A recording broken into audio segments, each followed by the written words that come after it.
Hey everybody, it's Word Balloon and John Suntress here. Quick couple show notes before we get started. First of all, holiday season. Word Balloon is not slowing down through Christmas week or the week through New Year's and that New Year's weekend.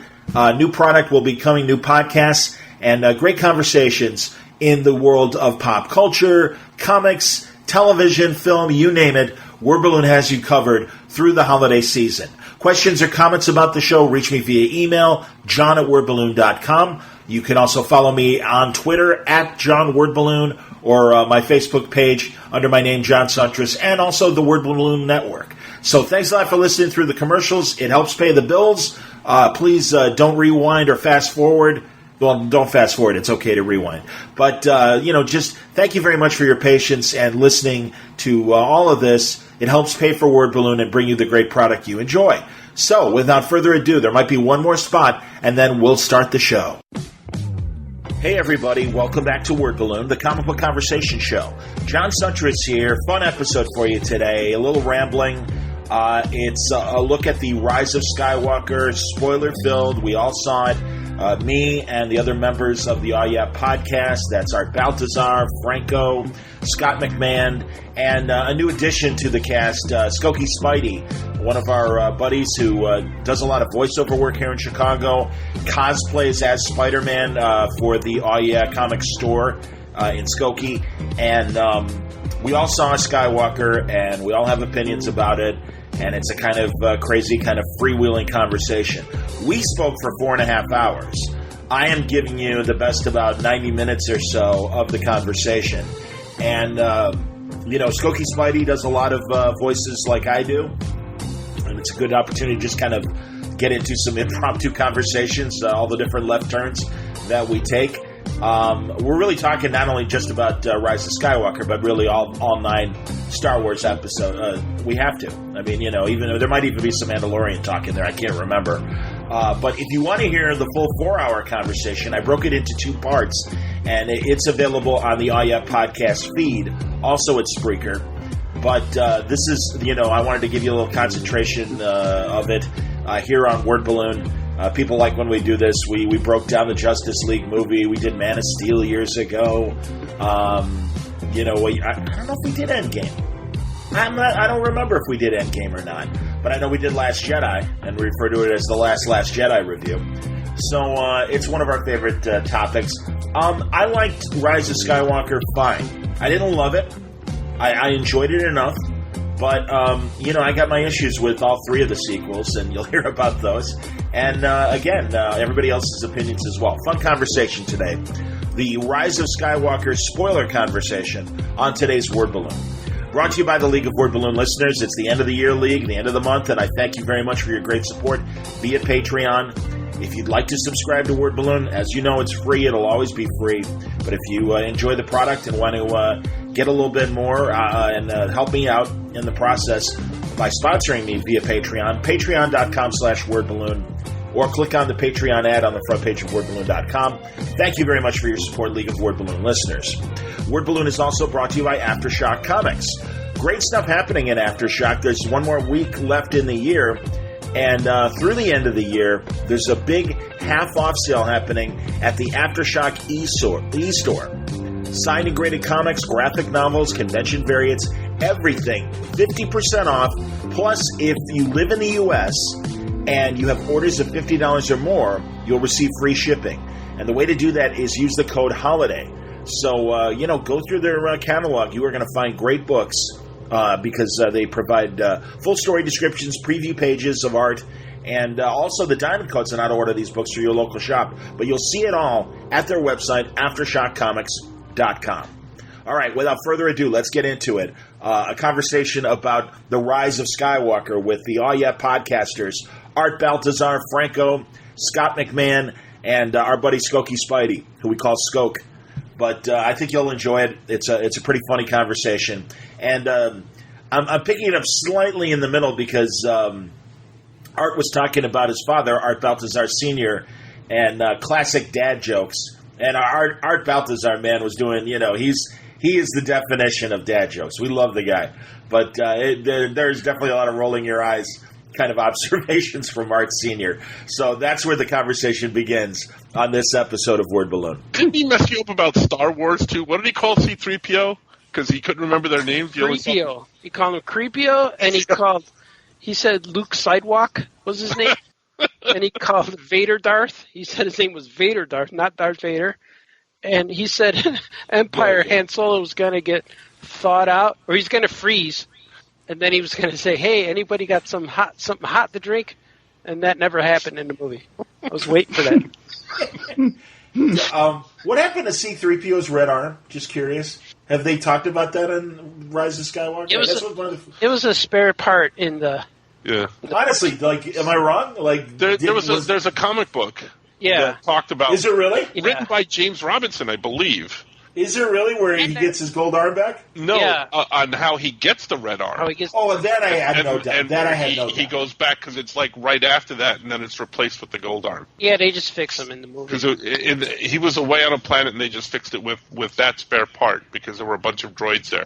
It's an actual. It's a good story. Oh, I believe it's a great story. The Marvel Star Wars stuff has been exceptional. It really, really has. Absolutely so. That and the other thing that bugged me about the movie before we get into deep conversation and stuff, Adam Driver, can he have more moles and spots on his face? Good Lord. He looks like he's got he's recovering from leprosy. Wow. I'm sorry, it's true. Wow. It's like his face is a roadmap. Next you're going to say that he looks like someone tried to draw Keanu Reeves from memory, and that's why he looks like that's good too. That's an even better one. And when he kissed Rey, I literally out loud I couldn't help but spoilers, come on. That was the worst thing. No, I liked it. Whatever. I hate it. Was like so awful. I loved the whole movie except that 2 seconds. That was creepy. It was creepy. My son and me both went at the same time. No, I liked it because he never got any. We don't need any. Yeah, well, you need one before you die. He got a little excited. That was the best thing. She kissed him and he died. She took his life. I knew he was going to die. The minute he kissed her, I said, he's dying. Because I knew that was going to... That was... Because I thought there was something before you die. I thought there was a chance he was going to be doing the Lando dance, the clapping Lando dance with Lando at the end of the movie. But that he'd be, Ben Solo. But I really wanted to... How you doing, Chewbacca? I am Ben Solo. Would you like to buy some insurance from me? I'm Ben Solo. Hello. He never called him Chewbacca. He only called him... The calendar we give to our customers every year. Chewie? We're very proud of. Good to see you, Chewie. Chewbacca. I like how... Didn't he say something to Chewbacca? I could have sworn. Yeah, he didn't call him Chewbacca, though. Because Chewbacca, he called him... said Chewie. Yeah. Was Lando, was he running a Joanne Fabrics? Or what was that place he brought the guys into? He's like, come with me. Yeah. And then they go into that tank and he still had his costume from Return of the Jedi. That's the same costume he wore in Jabba's palace. But that's hilarious. The weird part about that... was a costume shop. The weird part about that he went out in the open with the helmet on. Then when he came in, he took the helmet off. But then he didn't put the helmet back on when they left. So I thought that was weird. The jig was up. They knew they were there. Yeah, but everyone else knows. I don't know. That was okay. I allowed that. Give my love to Leia. Can I ask you guys a question about? Here's a question. What did you think about the tempo of the movie? Not whether you liked it or didn't like it, because we'll get into that. But the tempo, the pacing of the movie. Pacing. Did you feel that it was like breakneck speed more so than the others? Yeah, but that was a good thing. But that was a good thing to me. But I have a theory as to why. Because I came back and my son and I are rewatching all of them again, and we're about to get to Force Awakens because we watched everything in order chronologically. So we watched the first, episode 1, 2, 3. Then we watched the Han Solo story. Then Rogue One. And the reason, because the movie moved really fast for me, and I'm like, wow. Not that it bothered me. I liked it. But I'm like, why did it seem to move so fast? And I noticed that there were no wipes, when they changed scenes. Transition wipes. Yeah, there were no transition wipes. And I went, and I'm watching all the movies, and like I said, I haven't gotten to Force Awakens yet, but they all had transition wipes. Yeah. And to me, that's almost like you're turning the page of a comic or a book. Yeah. And it kind of signals that you're going somewhere else. Whereas it's like on Batman when they have the spinning thing behind the Batman bat signal. Yeah, that's and there wasn't any Star of Wars that in this transition. movie. And that's I a very realized interesting observation. I realized that afterwards. I'm like, why did it seem that way? And it hit me when I was watching the yeah. I'm wondering if anybody else noticed it or if I didn't notice. Yeah. No, I didn't either. I bet there's a YouTube show that they notice that the wipes aren't there. But that's a very good observation. I do like that Billy said, I got a bad feeling about this. Oh, yeah. Because it's been said in the movie. Of course. No, it was good. And again, this is like a throwaway, has nothing to do with the plot, but I'll make the observation. I'm always like, I wish they would show the Emperor's Crimson Guard more. Yeah, I always feel. I mean, they were reasonably used in Last Jedi, but this movie, it was like, oh, cool, they're there, that's awesome, and then they get mowed down. It's like, all right. Yeah. Well, they get mowed down everywhere. Like, yeah. Like when Yoda comes in Episode 3, like they're standing at the door and they just like crumple and fall as he. That's true. In. So, you're right. I guess because I really like that Dark Horse Crimson Empire story. Yeah, that was really good. About the rogue. Crimson guy. Yeah, but it's not canon, John. I know, so but those are good stories. It's in my canon, though. Ooh, exactly. It's in my head. It's in my head canon, man. I could see it. It's on my shelf. It's in my canon. I'm going to fire it all over you. What about Sheev? Is the name Sheev in canon? Sheev Palpatine? Yeah, it is. Who's Sheev Palpatine? That's his first name. They said that. That's the Emperor's first name. Yeah. Yeah. I forget where they. I believe I attended Sheev Palpatine's bar mitzvah back in 1972. And what if he wore a long? I wonder if he used the lightsaber for the puppet. Oh, go ahead. Today I am a man. What about when he was a kid and he would wipe his face with his sleeve? Would his mom say, "Hey, Sheev, don't wipe your face with your sleeve, Sheev"? What if he had his dad's name Steve? And they would only celebrate Christmas on Christmas Eve. Christmas Eve, sleeve Steve. Yeah. He says that's totes. Stop him. Yeah. Stop him. So, Mom, enough. Totes mom much? That's what he would say to her. Lord. I like Sheev Palpatine. How you doing? Oh man, he had a great used car lot for years. Sheev Palpatine. And Steve I love that guy. Hey, exactly, Sheev and Steve. Exactly. They were a vaudeville act. Back in the days. Like I want to hear all the like the innocent moments between things. You know, like if Vader got him a present. Like, oh, thank you for do it in that voice, Johnny. Thank you for the. Oh, a sweater. Thank you, my young apprentice. I'm telling you, man. I was gonna point out that Greg Grunberg, ladies and gentlemen, as Porkus Jr. Was he in there? In Star Wars: The Rise of Skywalker. Wait, Porkus no, Jr.? he was the heavy set X-wing fighter. Oh, yeah. He was so negative. Porkins, come on, that would have been. No, I was hoping his name was going to be. I forget what his name was, but yeah, I'm like, oh, you got to make him Porkins Jr. That would have. And I love Greg Grunberg, by the way. He's awesome. He's I've actually hung out with him briefly a couple times because he always remembers me as one of Jeff Loeb's buddies. He's like, oh yeah, you're Loeb's buddy. Sure, man. How you doing? Is that the guy who's JJ's friend? Who's old? Yes. Yeah. Yes, he's in everything. He gets thicker in all his movies. Oh, well, yeah, he's getting older. He was always a little puffy back in the Alias days, and he was really funny on Alias. He had a great supporting role on Jennifer. He was on that Heroes show, right? Yeah, that's right. Yeah. Parkman. Yeah, he was the cop. Yeah, that got powers. I think he had ESP. He wasn't as thick. ESPN. Yeah. ESPN. It's one of those ESPN. He had a whole cable package. And then stand back. And then he's James Kirk's dad in the J.J. Abrams' first Star Trek movie. Yeah, that's right. His stepfather. Jabrams. If you say it together, that's Jabrams. That's good. I like that. Jabrams. That's how I'm going to do it. No more pausing. Jabrams. I will now read from the Torah. Jabrams. Chev, shut up and read. We're all tired. I want the in between things, like because does he call over his Crimson Guard and ask for like an apple sliced up? That's all he wants as a snack.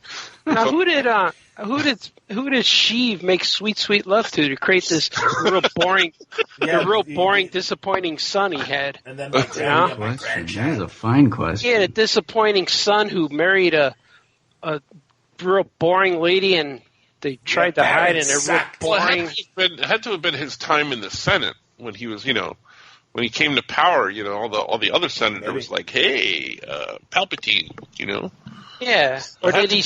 Or he was all like screwed up by Mace Windu. Yeah, because he got all moldy real quick. Yeah. Lumpy. Or did he crawl in some girl's window at night? Said, "Don't tell nobody about this. This is gonna be immaculate." It's the midichlorians. I convinced everyone else about these midichlorians. No one will know. Yeah. Even that Qui-Gon gin and juice believes in the midichlorians. Qui-Gon gin and juice. I like that. You see, they're no longer Scoot is ready. No longer a slave. So I'm going to add him, but if things get bad, be prepared to bail. Yes. Scope. I'll be the one to go. We'll say goodbye now, just in case. Scope sounds the best right now. Hello there. Hello there, Scope. I like the Wizard of Oz. You must learn the ways of the Force. Yes, hello. Kathleen! Kathleen! Ask me if I'm going to play Obi-Wan Kenobi again. Ewan, are you going to play Obi-Wan Kenobi again? Yes. Is that for one of the press conferences? Yeah. That's fantastic. That was the big announcement that he was going to be doing the Obi-Wan Kenobi show. It came out. Kathleen! Anakin! Kathleen! What would Padme do? Was she in your position? When she was hearing all the Jedi voices, I thought that was a missed opportunity, that they should have done a montage of faces. Oh my God! I was waiting for when the girl Rey was looking at Palpatine right before they cut. They see that guard come out, and I didn't get a glimpse of him. And I'm like, oh, I think that's Vader. I thought that was Vader. And it would have been so cool when he goes, "Thousands of Sith." You see all those Sith hoods come up. I was hoping they would take their hoods off and you'd see horns like Darth Maul. And then I was hoping when she said 1,000 generations of Jedi, and then behind her I wanted all the Sith ghosts of everybody. But they didn't do that. I read an article from Abrams about why he didn't do that, because he was thinking about actually doing that at first. Yeah. But he didn't want to take away from the moment of her becoming the Jedi, because if you put all those famous faces in there, he thought that it would take it away. Like, everybody would have been concentrating on the famous faces rather than... It would have been better. It would have been better. In the words of Dom DeLuise, wrong! But Remember me? You recognize some of the voices that were in there, but they brought in some of the voices from the cartoons as well. Yeah. That's what I mean, and that's why it's disappointing that, because I'm assuming Hayden Christensen, not from the cartoons, but I'm assuming he was in there. Yes, I'm assuming we heard, do the voice again, Skoke. Anakin! Yes. Hey, it's me, Obi-Wan Kenobi. Remember me, everyone? I'm still dead. I want to be in the movie too. Hello there. Hello there. Oh, there he is. I love How you doing, Scooter Pie? That wasn't Obi-Wan. That was Santa Claus that said hello there. I wish they'd given Wedge more than just a face moment. Yeah, 2 seconds. Have him kill an X-wing fighter or whatever. But it was great seeing Wedge. I'm like, Wedge, that's awesome. Yeah. If you saw it, it was so fast. Oh yeah, we would know because we experienced, but my kids have no clue who that is. It's awesome that Wedge is the longest living cast member. That I was going to say exactly, and also that I love that fan theory. That's hilarious. That it's actually this is the story of Wedge Antilles, and I'm like, that is awesome. And you just kind of point to everything he does in every movie, and it's like, oh, that's really cool. Actually, they should just do a Wedge Antilles show. Disney Plus, that would be awesome. The son of Wedge Antilles. Did you know that with a special guest appearance by Shiv, whatever his name is, Palpatine. Steve. What's it, Chef? Sheev. His father was Sheev, the even prison better. guard. He named his son Shiv. Did you know that's exactly? Did you know that, Scoot? That's something that Skokie revealed to us. That Palpatine's first name. No, I didn't know.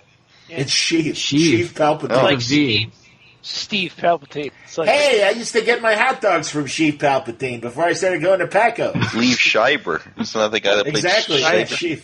Well, that's why I said, I believe I attended Sheev Palpatine's bar mitzvah back in 1970. He was Shivertooth, right? Yeah, he was. Shivertooth. I went to the bar mitzvah as well. It was great. I signed at the bar mitzvah. I performed the actual ceremony with my mitzvah. With my Well, they used to. I was at his bris. It wasn't a big deal. They used to call it a sheaf until they named him. His first name, Sheev. his original name was Briss Palpatine. Yeah, Exactly. they changed it. Yeah, Now, is that really will his come first name, or was rejoicing. that Yeah. the old Star Wars stuff that didn't follow through from Disney? Oh, that's a good question. That Is is that a- extended universe? or is Yeah, that, think it's I real. have to admit, I don't know. I don't know that for sure. I don't know. I remember when Phantom Menace came out and Senator Palpatine.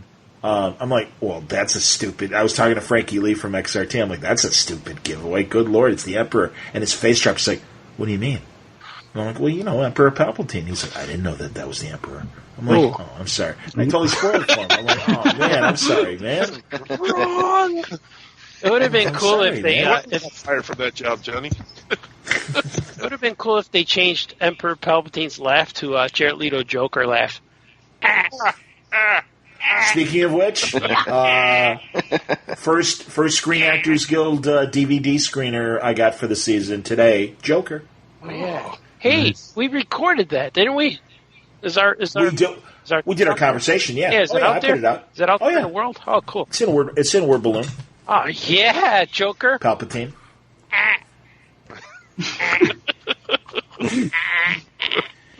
Anakin. No. But what if Joker had Palpatine's voice when he's fighting Batman? You're too dangerous to be left alive. Yeah. You had a bed. It's almost Harry Carey. Hey, let's hear from Sheev Palpatine, everybody. Boy, oh boy, I haven't seen you, Sheev, since your bar mitzvah back in 72. Look at his face. It looks like he's run over by a truck. I'm not picking on him. The guy's got Sith eyes. Look at him. He's all moldy. He's all moldy looking. His eyes are red. Look, my hands came back. I thought he was cool. Like Why didn't his it's face good. heal when he got healthy? What's that? Why didn't his face heal when he got healthy? I know. Honestly, I wanted him to look like Senator Palpatine again. Frankly, because I think that would have been cool. His fingers came back. That was Nope. When it cost too much money, Rick Baker didn't want to do it. Sheev.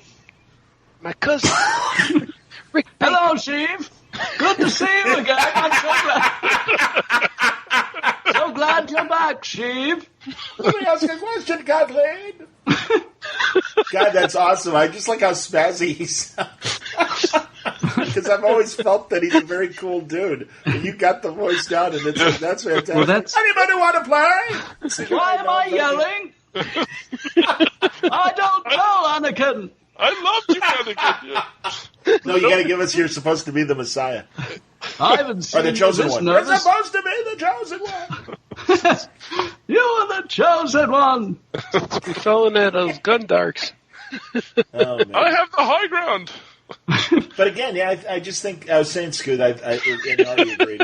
I think that it would have been cooler if when Rey's getting the strength of all the previous Jedis, if they actually would have shown them rather than just have their voices. Yeah, maybe. But I don't want to see anything that reminds me of the prequels when they're doing that. So They refer to the prequels a lot throughout the. I know that's the one thing I didn't like too They much. should have brought Jimmy Smits back as Leia's dad.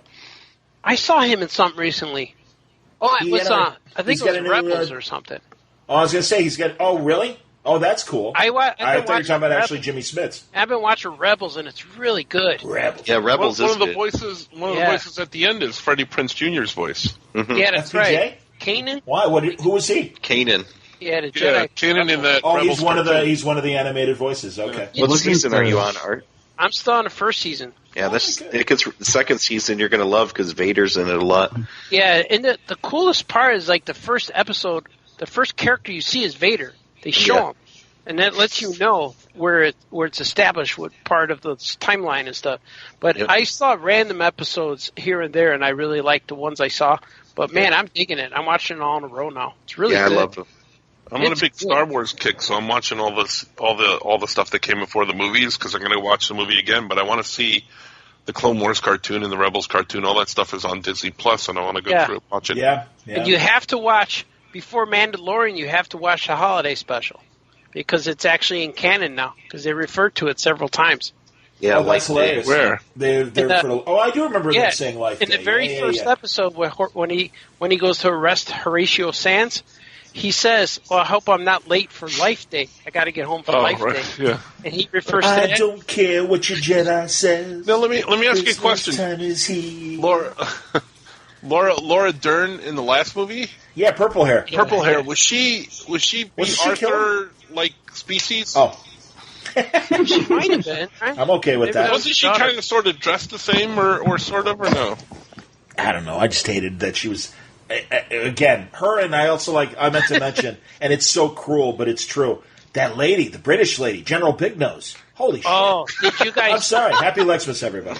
And I don't mean to be mean, but that's a big damn nose. Big Nose. General Big Nose? Yeah. What does General Schnozzola, what do you say? Hello there, Nose. I'm smelling some fear in the room. Yeah, no kidding. That's the third planet to the left that you're smelling. She was in the new movie, too.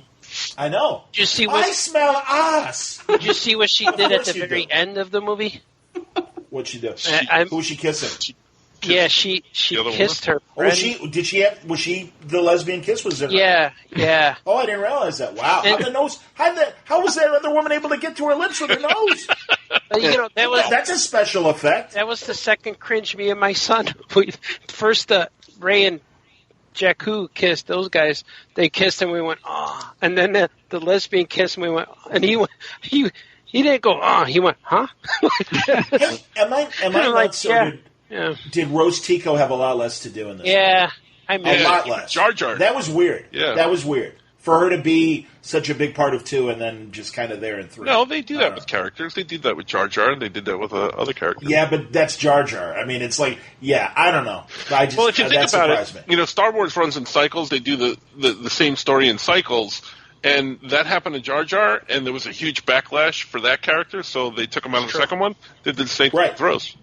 Big backlash. But it was jerk reaction, and I mean, and it was also I don't know. It was also the other director's character. So why would I put it in the movie? Jabrams didn't create her. Yeah, it's Jabrams. Yeah. You fell into that nightmare, Master, and I rescued you. Remember? Oh, yes. I couldn't find a speeder I liked. Adam Driver. That sounds like something you attach to your computer. His eyes, exactly. I like Adam Driver a lot as an actor, but I think his eyes should be an inch lower on his head. You're right, Franco. It looks like somebody's blindfolded and trying to draw Keanu Reeves. That's 100% what it is. Absolutely. It totally is. It totally is. Man, this started off as a Keanu Reeves, and something happened. Like your Keanu Reeves in the first... The NyQuil kicked in. It's like the first. my hand got a little wobbly. It's like me trying to draw. Because artists can relate to that. You know how you try and draw something, but it's off model. You know that's Adam Driver's is an off model Keanu Reeves. It's like your first year of art school, yeah. And you really have to know your old Hollywood to know who I'm talking about. And now I'm blanking on his name. Oh my God, he's the lawyer in Caine Mutiny. And he's this great Matthew McConaughey. All right. Red Fox. Oh damn it! All right, I'm gonna have to look over. He played Cyrano de Bergerac in a big Hollywood thing. Jose Ferrer. Yeah, Jose Ferrer. Matthew McConaughey. Adam Driver looks like a young Jose Ferrer. McConaughey was one of the voices at the end too. All right, Ray. What did he say at the end of the movie? I missed it. He said, I think they keep the same age. They keep getting older. They stay the same age or something. Exactly. What did he say? I want a lightsaber. He said, do 3 things every day. That's right, man. That's right. We gotta save the universe. You know what I'm saying? Come on now. 1,000 generations. 1,000 generations are in you now. Now you gotta yell, McConaughey! McConaughey, get out of here! It's my turn to talk. I need to speak to Ray. I thought I heard a 80s era Bill Cosby back there. Oh, you missed it. Tell them your new character for Star Wars. Cosby One Kenobi is here. Hey, remember me? I was in the Star Wars Holiday Special. I was in the background in the cantina next to B. Arthur, man. Your father was the greatest pilot I ever saw, you see. That's right. How you doing, Chewbacca? You still hanging around with this loser? Oh, hello. Hello, I've been playing the lounge at Cloud City for Lando's Casino, you see. That's enough, Cosby One. We've heard enough from you. Hello, big fella. Hello, big fella. Too much. I think I told you guys over text. I don't know if we talked about it on the pod, but I read about Ewan McGregor's real-life brother. He's in the Royal Navy, and you know how they have call signs, you know, like the Top Gun call sign things? What's his call sign? His call sign is OB2. Oh, that's awesome. Yeah. That's fantastic. I get it. So, his uncle is Dennis Lawson, the Wedge Antilles. Yeah, Wedge. Oh, really? You know, I always forget that Dennis Lawson is Wedge. He had a great TV show called New Tricks that just, wrapped up after, 12 seasons a year or two ago. It was a BBC show. It was on some American public television stations, and it was a cold case file police procedural, but also a comedy. And it was about retired cops coming back and solving unsolved cases. Very, very funny, and he was amazing in it. Very good. Was great in it. So I never put that together. Oh my God! Now I want Ewan McGregor as the new Columbo. Be good. One more thing before I leave. Excuse me, can I use your telephone? I don't mean to bother you. Now, what if I'd like to solve some mysteries? I believe Jack Cassidy is your killer. There was Colonel Mustard in the kitchen with the lead pipe, Anakin. He's playing Clue now. It was Sheev. It was Sheev in the Steve did it. Palpatine. Sheev Palpatine in the study. I was busy at Hebrew school all day. Leave me alone. Sheev Palpatine. Sheev. Now, what if Sam? What about Anakin's mom? Wasn't she Shmi? Did you see Junior? They called that character Junior, Akbar Junior. They called him Junior in the movie. Oh, that's right. Did they? Yeah, I just saw him. I didn't. If they refer to him, I think just Cole saw called him Junior. Somebody called him hilarious. Junior. And I'm like, oh, that's Akbar Junior. He had a smaller face. He looked younger, like a younger Akbar. Yeah. Wasn't Anakin's mom Shmi? Shmi. Shmi. Ew, why are you bothering Shmi? I love all the. Oh, by the way, that was another thing, and I meant to make it, and I did. I made a mental note of it at the beginning of the movie when they're flying Poe's flying the Falcon, and it's breaking apart, and they got that one engineer, and it's like, hey, blah blah, fix that thing. Oh yeah. And all he says is, and that was awesome. I remember that. And also the tiny little thing that reboots C-3PO. Babu Freak. Babu Freak. I liked him, except for at the end when he popped up inside that ship. Yeah, that was a little too much. Exactly. Hey, look at me. Yeah. No, it was. I liked Kerry Russell. Kerry Russell as the Power Ranger was really good. I love that she never even took off her helmet. Yep, yeah, that was great. Just her eyes. I didn't want her to go helmetless. She's in Mission Impossible 3, and she's a field agent, and she and Tom Cruise are under heavy gunfire, and she dies in the first 20 minutes. Oh, come on! Spoilers, Johnny. Spoiler. Yeah, I know. I'm never going to watch it. 20-year-old spoilers. Yeah. Anyway. No, I love it. She seems to be a good luck charm for J.J. Abrams as well, because also Felicity. His name is Jabrams. Jabrams. Well, but like I believe that show was pronounced full of shitty. There you go. Thank you. Full of shitty. Fella shitty. The show was called "Don't Cut Your Hair." Show. She's cute. Just to lose all her fans. I think she was the first animated Wonder Woman as far as the movie length animated movies. I'm pretty sure she was Wonder Woman, and Abrams. What's his face was Steve Trevor from Castle and Firefly. Nathan Fillion. Thank you, Nathan Fillion. I don't know yes. what that is. I just had a thought. What if Wedge crashed his X-Wing on Tatooine? Then he got sand on himself. Oh, teeny! He'd be a sand wedge. Totes sand wedge. Dad much, Anakin? Totes dad much, Anakin? Okay, Booba! All right, so what did you hate about the movie? Because I found very... Yeah, I agree. Yeah, Adam Driver and Ray kissing. Yeah. See, but I felt that was needed. But that's what you felt. We he should have hugged her and cried, and then... Yeah, no, I would have been fine with a hug, but it's like, again, they just... Even in the second movie when they're kind of putting them together, I'm like, yeah, that sexual really tension icky. Just was rising. It's just icky. Again, Adam Driver... Well, first of all, from day one, when he took the helmet off, and it's Adam Driver, I'm like... Because I'm just like, that's the guy from Girls. What the hell's going on? But she told him in the second one, he said, put your shirt on. Don't you have something to wear? So she's uncomfortable. Your man nipples are scaring me. She was uncomfortable seeing her brother naked. Yeah, see, that's what it felt like. That's the thing. They were almost more brother sister. It was weird. Even his nipples were an inch higher than they should have been. They were where they go. No, his eyes. He has a small head. Giant you could connect the dots with his face until the cows come home. And you weren't paying attention. He's a spotty He's got man. A lot of spots on his chest too. He's got a lot of spots. You could have followed him all the way down to the lightsaber. Again, he's got leprosy or something. There's something wrong with Adam Driver. The kiss was very uncomfortable as a viewer watching it. It took me out. It stopped the movie. Yeah, it did. It needed it. It's uncomfortable because of the way he looks, and those two don't go together. Because she looks like a kid. And she's like into everybody, man. She's like flashing at Poe. She's flashing at Finn.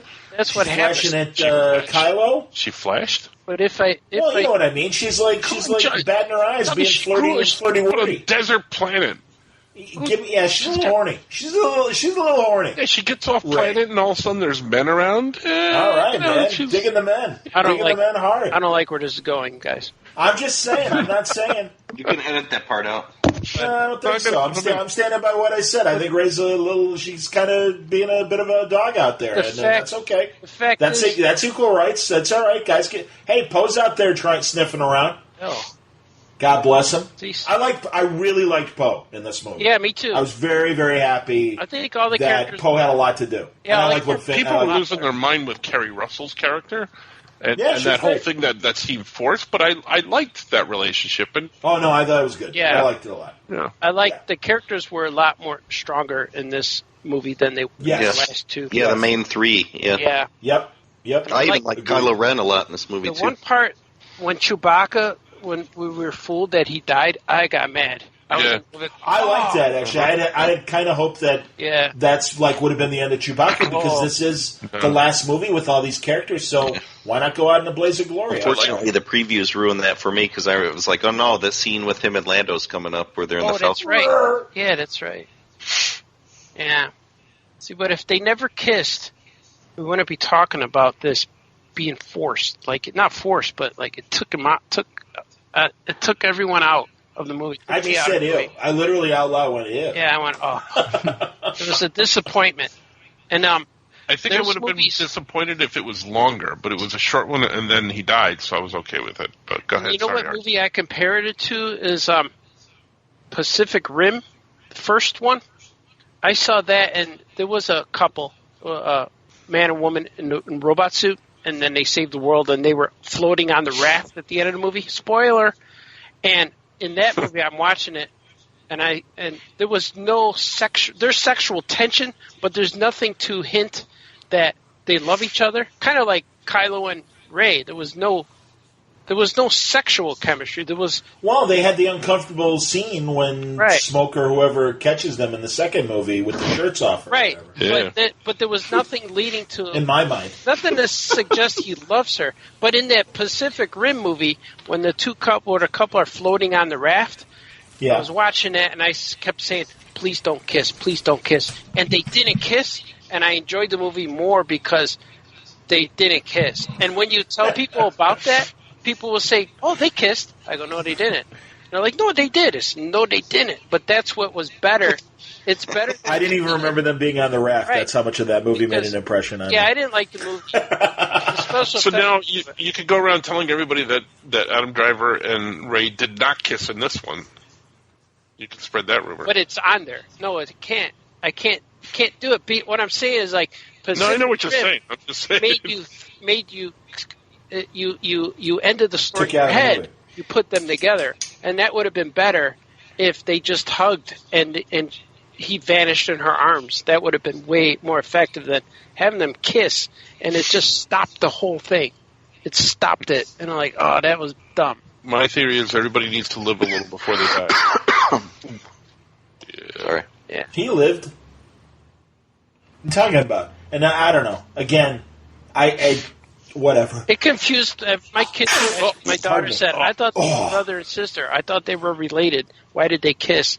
That confused everybody, and I just heard cringing in the audience. Cringe, like, I heard it. His whole character. It's interesting, Scoot, that you said you liked him, and by all means, I'm not trying to invalidate what you're saying. I am, but just from day one, Kylo Ren was just a wannabe, kind of lesser villain.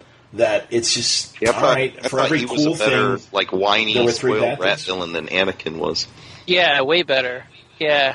Oh, I didn't. I thought he threw those tantrums and stuff. I'm like, this is more believable. But that's movie too. I'll tell you, I think Anakin in episodes 3 was better than Kylo Ren. No, he was a whiny little bitch. Yeah. Anakin 3? Yeah, he was. Yeah.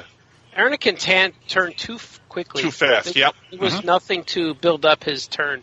Yep. Like he just decided, okay, I'm evil now. There was no. Well, I liked his fight with Obi-Wan.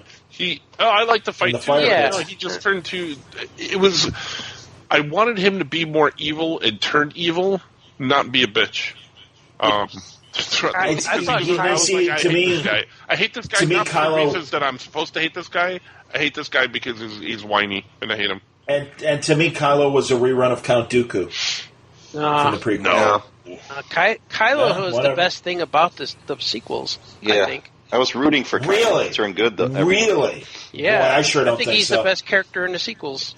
I think he's hurting really bad, and I'd say he's the worst character in the sequels. If you take Kylo Ren out of it, who else are you watching? I understand. I get that. But regardless, he was a whiny bitch from day one, and I didn't feel like he was formidable. I want to be like my granddad. Shut up. That was great. And he's actually more powerful than Vader. Because, in the new movie, when he wanted to choke the guy when they were in their meeting, and instead of just choking him, he choked him and slammed him against the ceiling and held him up there. You notice he held him up there in this. Vader could do all that. Yeah. Vader could do all that. Yeah, but he didn't. Do the same stuff. But Kylo did it. Anger in his. Yeah, I just like. There was more personality in the burnt-out Vader helmet than Kylo Ren. Wow. Honestly, who did I just talk to that's going to do a Kylo Ren prequel series? Charles Soule, who I love. Comics. And Charles is going to do, and obviously coming off the movie, it starts in January, they're going to do Ben Solo's backstory. I loved the part, two things I want to say. I love the part with the Knights of Ren when he took them on. Yeah. I love that part. And those deep fakes that they're doing now that you see on the internet and stuff like that? How long is it going to take before someone puts Keanu Reeves in Adam Driver's part? Yeah. Exactly, dude. After they hear this pod, they'll go. Yeah, right. But I love the whole Knights of Ren. I love that they came back and they were more prominent. In this one, more prominent as much as they could be, but they followed him around, and then at the end, when he had to take them on, I was like, ooh, this is cool, and he did that little hand gesture, like, okay, come on, yeah. Yeah, I liked all that. I wish they were in it more, but It was still good, and I only wanted them in it more after the movie was over. Like, I would have liked to see, but during the movie they were cool. And they were really good. I love that part where they transferred the lightsaber. Yeah, I like that too. Do that, and that was cool. That was cool. Because they set that was a good moment. Times, yeah. And when there was good. There was a lot of good stuff. When Palpatine has this conversation with Kylo and you're going to be my successor, I'm like, no, he's not. No, he's not. No, he didn't want Kylo at all. Of course he didn't. Yeah. But that's what I'm saying. And maybe because we learned so much, and that Palpatine was coming back, and is Rey a clone of Palpatine or whatever? Yeah. All that's possible. That is clouding my judgment on all that stuff. But I just got to be honest. I just didn't care, and as soon as he said that, you will be my successor. It's like, I'm of course lying through my teeth, but what can you say? I'm Sheev Palpatine. But it's funny how I sold a Yugo to AT-ATs without even trying. Like all of the ships were in that planet. All of his Star Destroyers were in the planet. But that means all of those soldiers were living on those things for all 30 years. Yeah. They were underground too. Hey, can we stop eating tar today? Where do you get the Palpatine? Where do you get the money to make those cool red outfits for the stormtroopers? Palpatine's favorite drink, Ovaltine. Ovaltine, Palpatine. Thank you. Was anyone else a little bit? Did they think it was a little awkward? The Leia scenes a little bit. Well, she looked a little bit, but I honestly I thought they were a lot better than they were going to be. I like not CGI. That they looked weird, because I knew it was her. It was footage, but I just kept thinking she's not really interacting with them. That's not even right. Anything. Well, that's because you knew. Well, if you turn left, you can always turn right. Yeah, well said. Thank you. Ooh, what wise words, Master Leia. Oh, thank you, Master Leia. Ooh.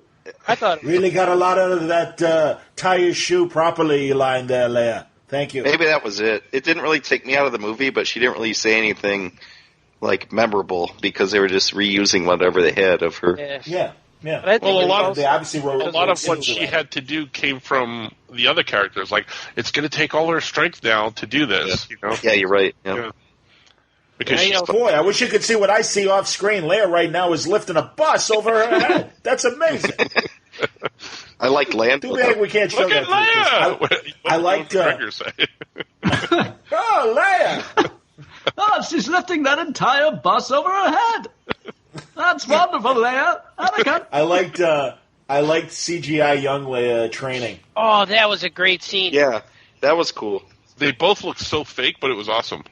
Yeah, I liked it a lot. Yeah, But that was cool. I actually liked that. I wish they would do that in other movies with that, because they're going to start doing that. Did you hear about James Dean? They're going to CGI James Dean and put him in a movie. Yeah, I heard about that. That's that deep fake stuff. There's there was an episode of Tales from the Crypt, and they animated Bogart in a Tales from the Crypt episode and stuff. And obviously, this is 35-year-old technology compared to what they can do now. But yeah, everyone is just that's not a good idea. With James Dean. But I didn't mind Carrie Fisher in Rogue One. They did that with Moff Tarkin. Yeah. Tarkin. Yeah. Right? Mm-hmm. Yeah, Tarkin. Because now, spoiler. Is his name Moffat Tarkin? Grand Moff Tarkin. Rogue One. Spoiler. Oh, that's right. Yeah. Oh no, that was amazing. Jesus, that was pronounced incredible. Rouge. But it still looked fake. But it was good fake. I still liked it. He looked better than Leia did. Leia hurts a little bit. She didn't look right. But the new CGI Leia is better. But you could tell if you watch it, you could see a little glow around her, she was cut and pasted. I think they should have taken all the actors of that movie and they should have CGI'd them so their faces looked weird too. So everybody's face looked weird. It would have been a better movie. Just give her a helmet. Just say. So this way you wouldn't be surprised when you see her show up. You're like, oh, you're not surprised. You're like, oh my god, it looks so good. So that would have been good if she never turned around. That would have been good too. I'm glad Han had one more scene. Yeah, that cool. Surprised me. Yeah, that made me happy. Yeah. The Luke scene was cool too. Yeah. Everyone was expecting Luke. Right. I think everyone was expecting Luke scenes. Yeah. But you weren't sure, and I kept complaining until seeing this movie that I'm like, man, they just should have shot more stuff with Yeah. Harrison Ford and spread it through the more of the movies than just the first movie. So I'm really glad there was. Did you notice if you stay to the credits, Harrison Ford's name is not in the credits at all? Mm-hmm. Interesting. He's not I didn't notice. I didn't stay. I didn't stay. Yeah. Yeah, we stayed. Did you fall asleep, Johnny, at all? I did not. I am proud to say I did not fall asleep. Well, you went in the morning after you woke up and had coffee. That's why. I won't deny all that. That's true. Although lately I'm on vampire hours right now, Artie. I'm working a lot of proud of you. So, but I did. I got up early and I felt like I had enough energy, and I didn't have I had a doctor's appointment at 3. That's why I was like spinning plates all day to make sure that we could do this. And I actually was supposed to talk to Marty Pascoe, but he called and said, "I have laryngitis. Can we reschedule?" I got a sister named Laryngitis. It's true. So Marty Pascoe is Ed Wynn? Oh, like my John Byrne voice. I got a bad feeling about this. I liked Lando. Every time Lando talked at the end, he would say a line of dialogue, then he'd go, Yeah, he would. Yeah, he was very happy with himself. Hey, the universe is falling apart. He was just happy he was in another movie. Yeah, I know. Exactly. He brought all the guys from all over the universe to save them. That was cool. Yeah. Yes, he did. Leia couldn't even do that. Nope. She sent out the signal, though. Well, she's dead. Oh, I'm sorry. Died in Exactly. Well, that's why, thank God Billy D was around, because it's like, hey, you killed everybody off, dumbasses. Wow. Jesus, thank God Lando's there to still. Well, it's the truth. I'm sorry. I can bring it back. You Can't predict people's deaths, Johnny. Come on now. I like these movies enough, and I'm sure that's whatever.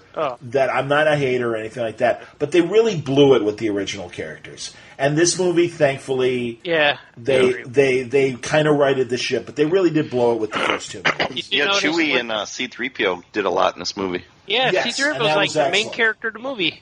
Thank God. And he was funny, too. And also with Chewie, for that matter. But R2... And I didn't even mind the little new droid, because I'm like, oh God, another one, Jesus. The little new because I hate BB-8. But it worked because they didn't overdo it. Yeah, he wasn't irritating. He was just in there. No, exactly. But I mean, honestly, He was like a pet. Other than making toys, why do we need BB-8? Screw you, seriously. Abrams, Who else is going to spin on a ball with another ball? give me a break. He's technology. He sucks. He is.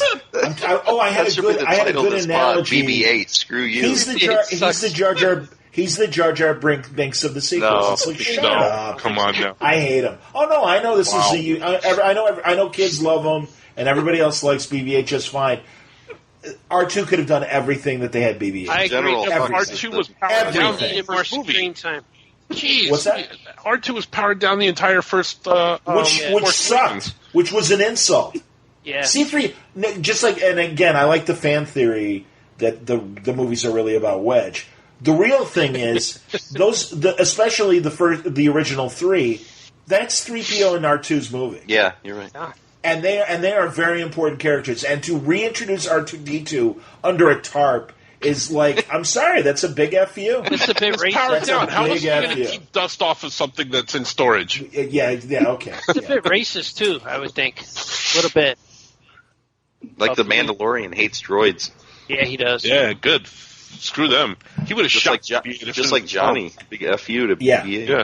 He's orange. That's why. I don't hate droids. I hate that specific droid. If anything, no, I'm an OG. I'm an OD. I'm an original droid fan. Yeah, the Mandalorian would have shot BB-8 as soon as he saw him. BB-8. R2 isn't it cute? Look at the ball spinning. Yeah. But there is a moment there's a moment in the new movie where R2 disappears, and you notice he's not with him. Like, hey, what happened to him? And he was back with Leia. I was wondering that too. Well, that's going to be another movie. Yeah, he gave him a good dramatic scene there was when Leia dies. Yeah, he stayed with Leia, but I thought he was on the Falcon with the rest of the characters. That would have been cool. He was on he was on Post Ship. Yeah, but he was with he was on the Endor looking planet. Back to not things. This isn't something that I didn't like. It's something I was watching some guy give his review. I should have saved it and sent it to you guys. He was almost crying. He was yelling at the camera, and he's like, "They give Rey Luke's lightsaber, and then they give her his X-Wing, and they call it Red 5. And he's yelling at the screen, and he's all mad. That was awesome. And he's all mad. I cannot tell you. Why? I don't know. Oh, that was awesome. I know, that was cool. I cannot tell you, we left the movie theater, and we were just outside talking, because I went to go see it with Mark, Brother Bear. Brother Bear. We were going in different directions, so he called an Uber, and we were just hanging out waiting. People were coming out of the movie theater either loving this thing as they were talking about it, or, oh my God, hating it. There was one guy just ranting about everything, and I'm like, why do you even have you seen any other movies? He goes, oh my God, there were parts of this thing that were so cheesy. I'm like, it's cheesy in every movie. Of course it's cheesy. Yeah, every movie has a part where you're like, oh my God, that's so cheesy. At least once. What movies have you been watching? How do you build Star this Wars stuff? Yes, how do you build this stuff up in your head to the point where like, oh my God, it's the best thing ever, and then go see the new one and say, oh my God, I hate this one. What movies have you been watching? It's true. No, I agree. Like I said, because I mean, honestly, here, let's go around the horn. Give it a letter grade. Abrams.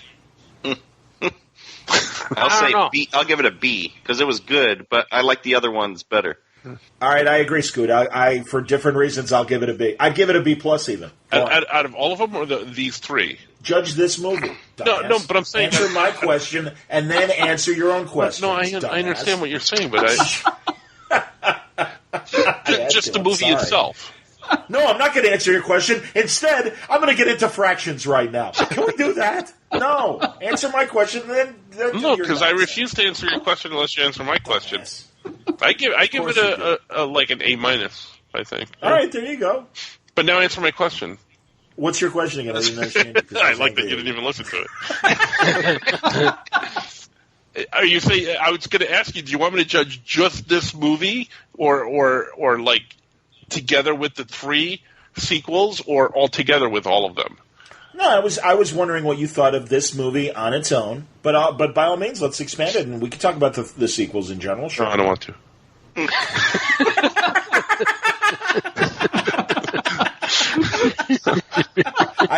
I'd be hugging you right now if we were actually in the same room. You realize that? That's fantastic. It's Lexmas. It's another Lexmas miracle, everybody. Her name is just Mary now. Thank you. I still like Chief Palpatine right now. It's the highlight for me at the moment right now. Steve wiped his face with his sleeve in front of his head, Steve. I hate that kid. Chief Palpatine? He's the Emperor? I didn't vote for him. Chief. No. I thought it. I'm not the Green Party. I think it was the best of the sequels. I liked it the best. I would agree. Yeah. I would agree. And I like it just right past. Give it a letter grade. Letter? Between A and B, I go an A minus. Yeah, I do it. It's in the A category for me. Yeah. Yeah. And of course, there's things wrong, but I like it a lot. Yeah. Well, I think I'm going to give it a B, but I can't help but think about the journey of the story, like how this thing started off. It was going to be like a relay race, 3 different directors, 3 different stories, and I don't know. I think it was just kind of – it was a little bit messy because of that. And I have to say I admire Jabrams for taking on the challenge and trying to do this, because that's not easy to take a story that's all over the place and try and tie it up and try to tie up 9 movies in one. That's a lot. So for what it was, thinking of it in that way, framing it in that way, I'm like, that's a lot. That's pretty impressive. I'm impressed that he even got to an ending with this. So I'm still going to give it a B though, because I left. Bottom line, I felt unsatisfied. Ooh. Really interesting. Why? I think after I saw it the first time, I felt unsatisfied because I was hoping for more, or I was expecting something. I was looking for maybe a Vader Force Ghost, or Obi-Wan's going to pop up and say something. Or hello there. Not to interrupt you, but I honestly think that's why so many people are pissed off at this movie. Yeah, and it's a shame. And I think that's true. I think so many people brought in expectations instead of just sitting there and watching the story that they wanted to tell, including me. I did the same thing. But it was interesting because the second time I saw it, I'm like, all right, I don't have any of those what if, is this going to happen, is this going to happen questions in my head. So I just watched it, and I said, you know what, I'm going to just watch it for the movie that it is and not what I'm trying to bring into it with me. Yeah. And I enjoyed it more the second time when I did that. The moment I finished the first time, I said, I want to see it again, because when you watch it the first time, you're looking at everything and listening real hard for stuff. And I couldn't enjoy it as much either, but I did enjoy it. But I was expecting Anakin to show up, a Force Ghost Vader, and all of that stuff. I was very hopeful that Vader would be one of those guys removing his hood. You know, I was waiting for that too. Again, that's where it would have been good, especially when Rey was getting all the strength to have them all be there. Yeah. Or I agree with you that it would have. That is an unrequited moment, not having Kylo face some spirit of Vader, either a good version or a bad version. Right. Vader should have been talking to him as a Force Ghost, I thought. But he never encountered Vader or had any real dealings with him, other than to idolize him as this mythic Sith Lord. Yeah.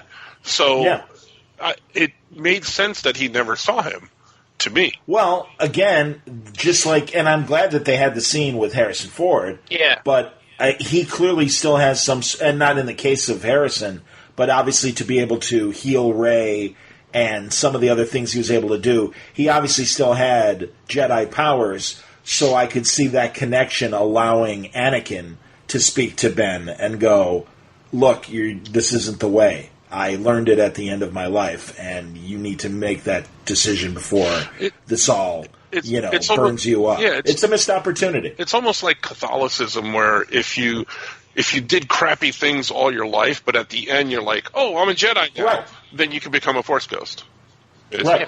He already was a Force Ghost. He's both the original version and the special editions.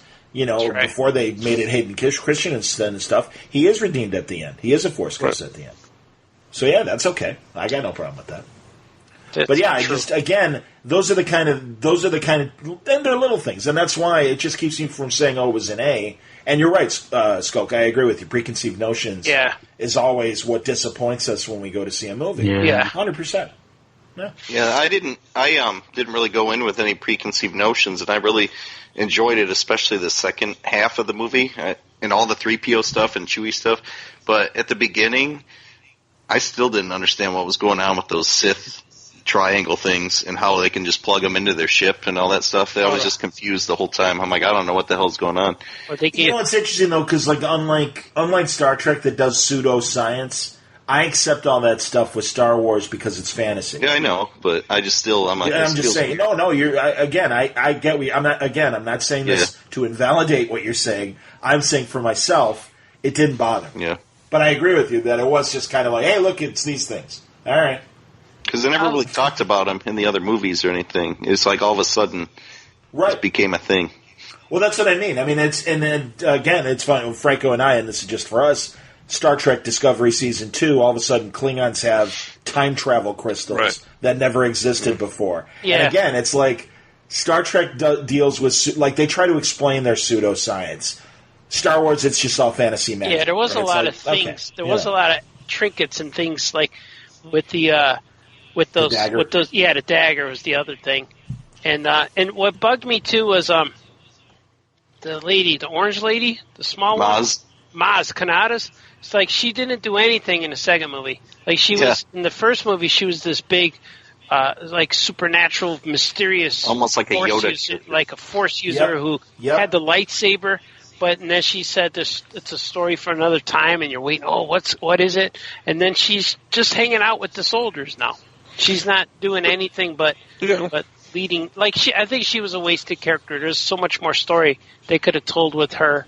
But I think they do that in all the movies. If you watch them closer, you go back and watch them again.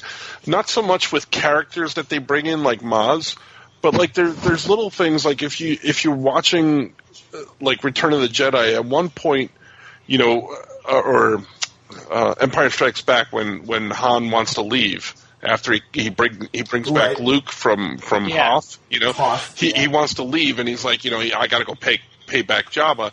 Yeah. There's always throwaway lines in Star Wars, like Leia asked him, "Why did you change your mind?" He goes, "Well, when I ran into that bounty hunter on such and such a planet." Mandel, Yeah, so like there's always throwaway things like that, so you can, and I think that's why they've had success with to a degree, the Han Solo movie and Rogue One, because those were throwaway lines from the original movies or the prequels where they go back and they're able to flesh them out. Yeah, they're able to flesh these things out and they work well. Yeah.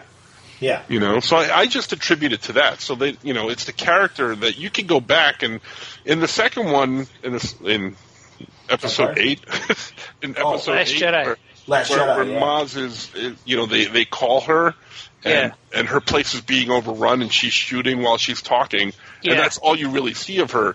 Yeah. There's something else going on there, and when is that story going to be told? Type thing, I hope that hopefully they will. In a Marvel comic. It would be cool if they use her on a Disney Plus series. That would be cool to flush out some of that. Yeah. Well, I mean, again, and I'm sorry that I'm not completely up to date on Mandalorian, but he's dead. I work. Yeah, exactly. I welcome fresh ideas in the Star Wars universe again. I'm glad that this is over, and again, not with any good riddance, other than my contempt for BB-8, of course. But no, it's like because it is. You guys are right, and J.J. Abrams obviously had trouble, kind of making it all fit after what. And it's so frustrating because I really like Rian Johnson as a director. I haven't seen Knives Out yet, but I've seen a ton of his other movies. Yeah, I heard it's getting Oscar nomination. Yeah, no, and it sounds fantastic, and everyone I know has seen it, loved it, and I will make time to see it. I'm bummed I'm not getting a screener for it for the SAG Awards, which I want to talk about before we wrap up and tell you guys what I'm getting. He directed some Breaking Bad episodes, too. Yeah. No, he's a great. That's the thing. He's a great director. Go ahead. Finish. No, I was just going to say that. Yeah, I mean, it's like, it really was this weird. Like, they didn't have a plan. You're right. And also, do you guys know there was a New Yorker article interview with J.J. Abrams, and he even confessed. A lot of people feel like I don't write good endings, and the mystery box tag that he always gets of just these tropes that he puts in all of his movies. And it's just, and he even confesses and says it wasn't my original intent to do the trilogy. It really was only to do the first movie and leave. And it's like, well, if you're going to do an arc, plan the arc. I mean, you guys know it's storytelling, for God's sake. Yeah. Plan the goddamn arc. I mean, this is, it's insulting. I mean, well, that's honestly where I am with some of the haters, where it's like, hey, you're spending a shit ton of money on this. I know, I'm totally swearing. It's like, but like, will you do us a favor and have a plan? Yeah, I know. And again, Carrie Fisher's death, nobody saw it coming, and that sucks. And I get that. But, God, I'll tell you, again, talking to Straczynski about Babylon 5 and some of the changes he had to make and stuff, and he's just like, I always left myself enough rope with characters that if something happened, I could change the story and adapt and put it on somebody else. I don't know. Is that Kathleen then? Is she the one who's I think so. should be overseeing? I don't think so. I honestly think my theory is Kathleen Kennedy is an organizer producer, not a story producer. She doesn't write the stories. No. Exactly. And I do. But she hires and tries to hire great people to do it. But again, it's like, whereas Kevin Feige is a creative producer, and he plans and he understands Rebel series and Clone Wars, and the movie did feel like that. They made it up as they went. They didn't have a plan. But even if you go back to the original trilogy and George Lucas, he got really lucky with that first one because he had such great editing and everything. He'll even tell you that the story sometimes was kind of all over the place, but he had that long-range plan for all the episodes. Yeah, he wrote. George wrote all 3 movies. He wrote and he had different directors. No, he didn't. He had different writers for the second one and third. Well, he had an outline, though. But he wrote the story. Yeah, like Lawrence Kasdan and the woman, I forget her name. The lady. Lee, Leigh, Lee. Yeah, I like the lady Star Wars writer. I'm going to look her up. She's seriously, like, brilliant sci-fi writer and truly, like, when women are like, where are our heroes? It's like, well, how about, I think it's Lee Brackett. I want to say it's Lee Brackett. I'm going to confirm But that's what I'm saying. It's like, even though there were other writers who wrote the second, Empire Strikes Back and Return of the Jedi, the main story was the idea that he had. And I wish they would have followed whatever he had for these last three. Right. Yeah. But I think Disney just kind of came in and said, nah, screw it. We're just going to do what we want. Yeah, they should have followed the outline. It would have been fine. Yeah.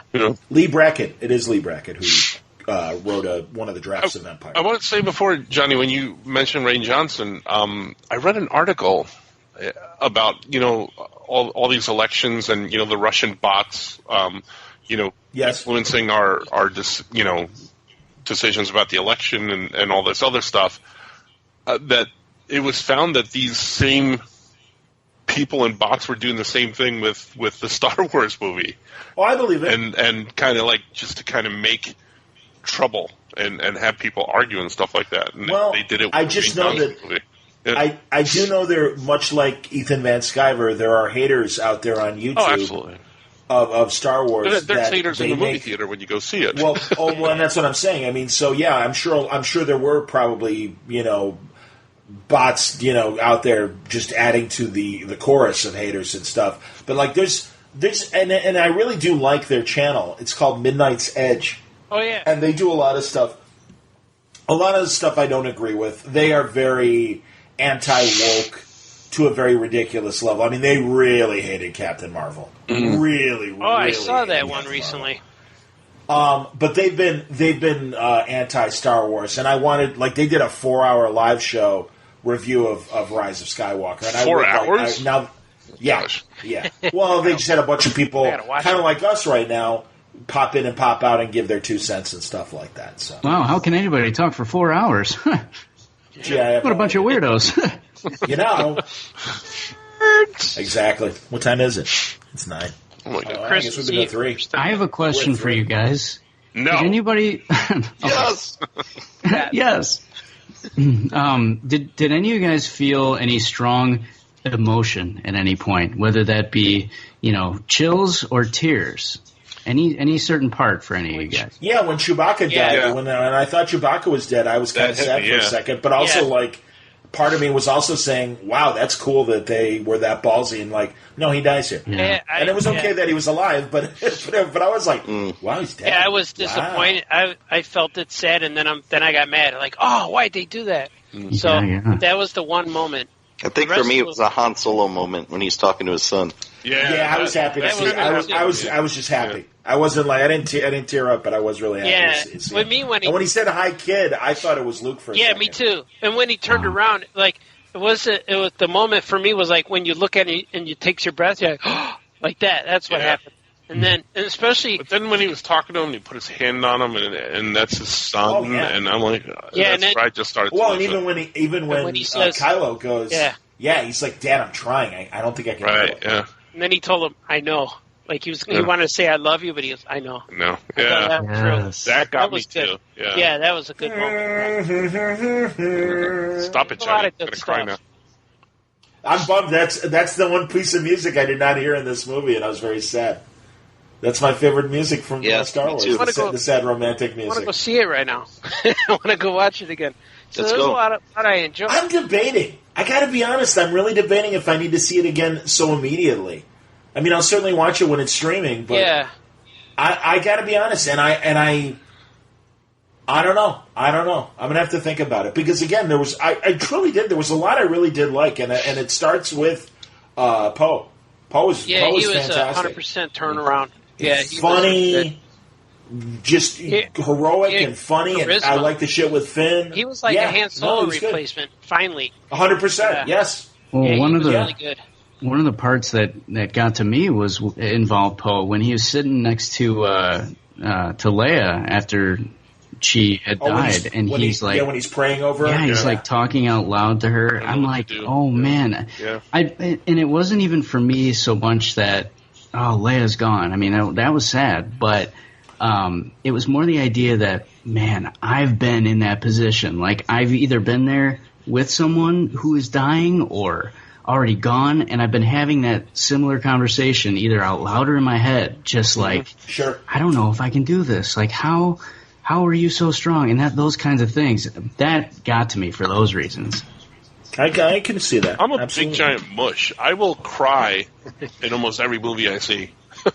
How about Weekend at Bernie's too? Yes, I did cry. Exactly. Yes. Exactly. Jonathan Silverman's poignant moment. Especially Weekend at Bernie's too. When he goes over the railing and that's lands funny in the sand. Yes.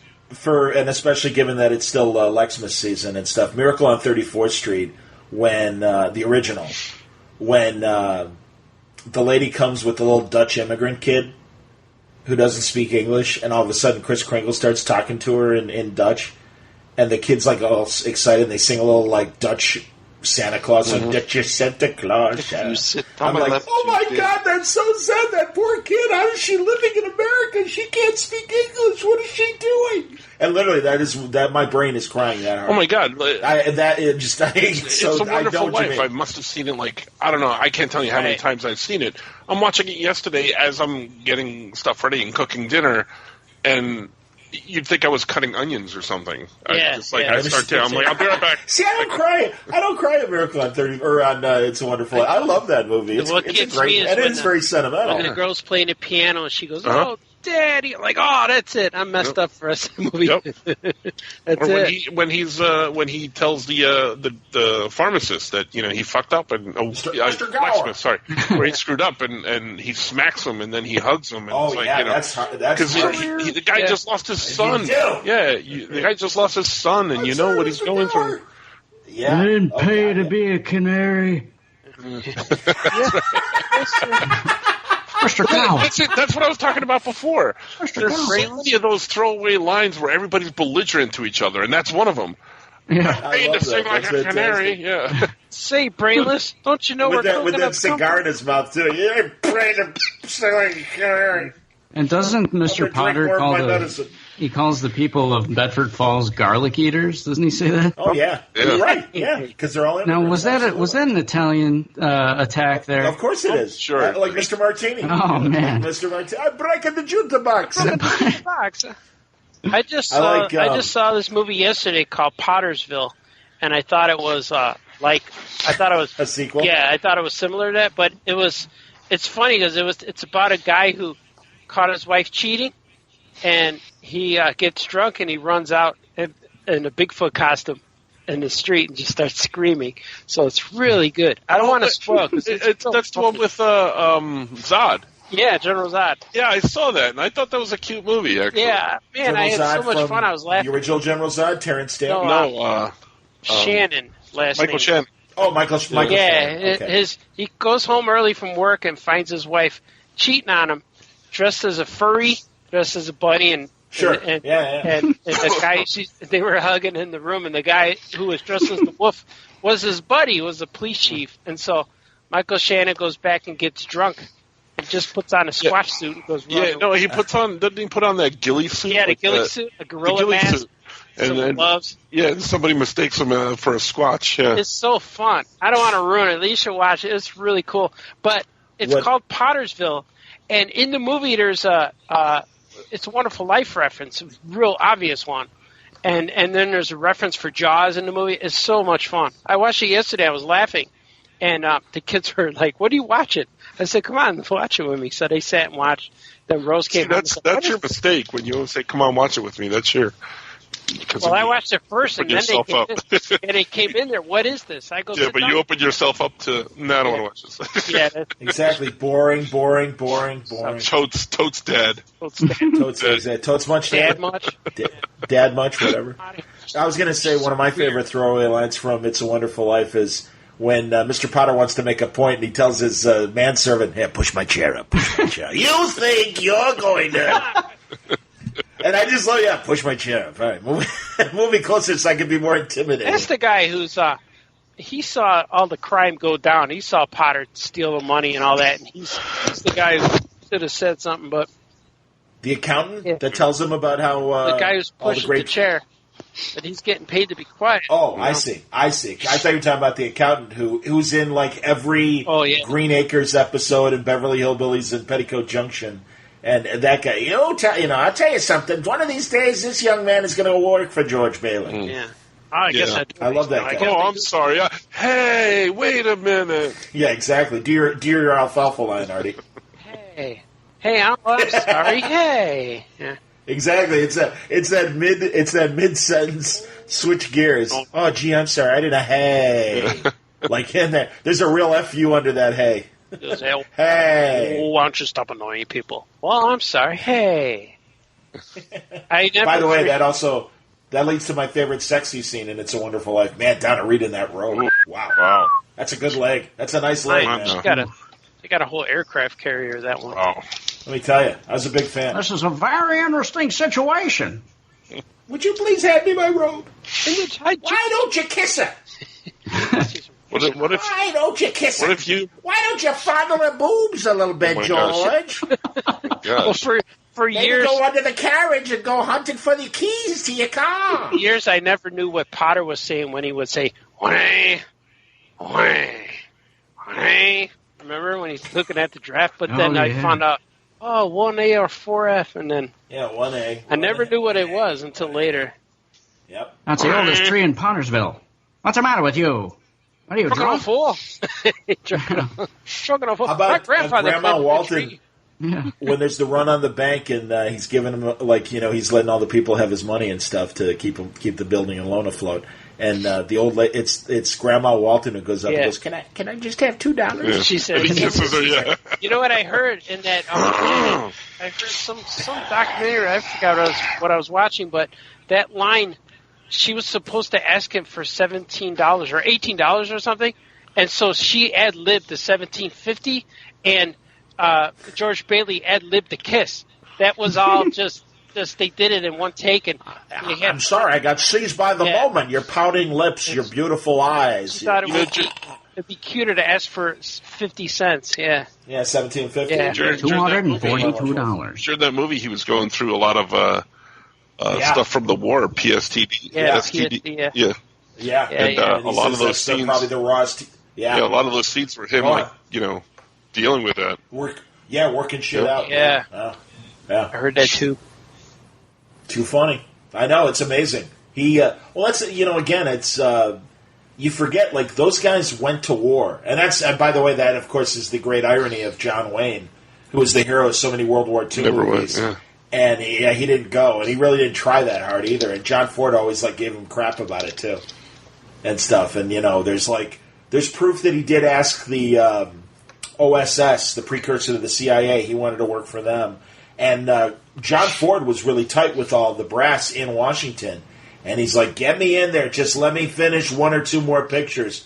And John Ford's like, yeah, you always say that, man. You kind of blew it. John Wayne? Exactly, Young Wayne. Young Wayne. John Wilder? I read your book. Japuti. I love that guy in not only Romancing the Stone, but even more so in the Three Amigos. El Guapo. El Guapo. And it's his 40th birthday. And we all chipped in, and we got you this present. It's a sweater. Sean Wilder? They're in the middle of the desert. It's a sweater.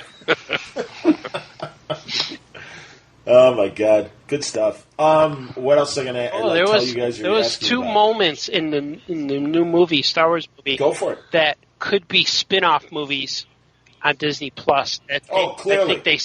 I think they set up, especially with the girl Lando and the chick. the girl asking, "Where are you from?" And man, I was so hoping. Oh, when she said that, I say, "Please say Earth, please say Earth." But he didn't. He said the Golden Region or something, whatever he said. The Gold System. Yeah, I was like, oh, I wish he said gold could be the sun. I don't know, but I was like, I'm from Harlem. Because if he said Earth, that would support that Timothy Zahn book where he made hot chocolate for Luke.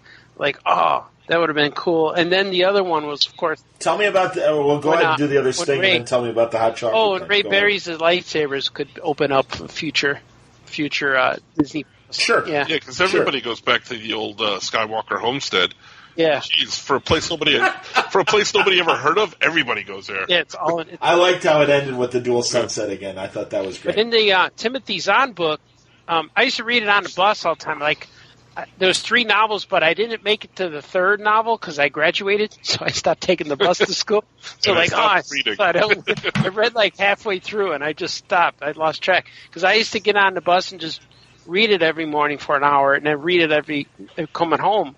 So in one of the novels, Luke Skywalker is making this drink, and C-3PO comes up to him and behind him, and he's asking, "What are you doing, Master Luke? What are you making?" And he said, It's a drink that comes from Lando's home planet. He calls it hot chocolate." And he goes, "Oh." I'm like, "What?" That's and right. He's like, "What? Lando's from Earth." Because they don't have hot chocolate in space.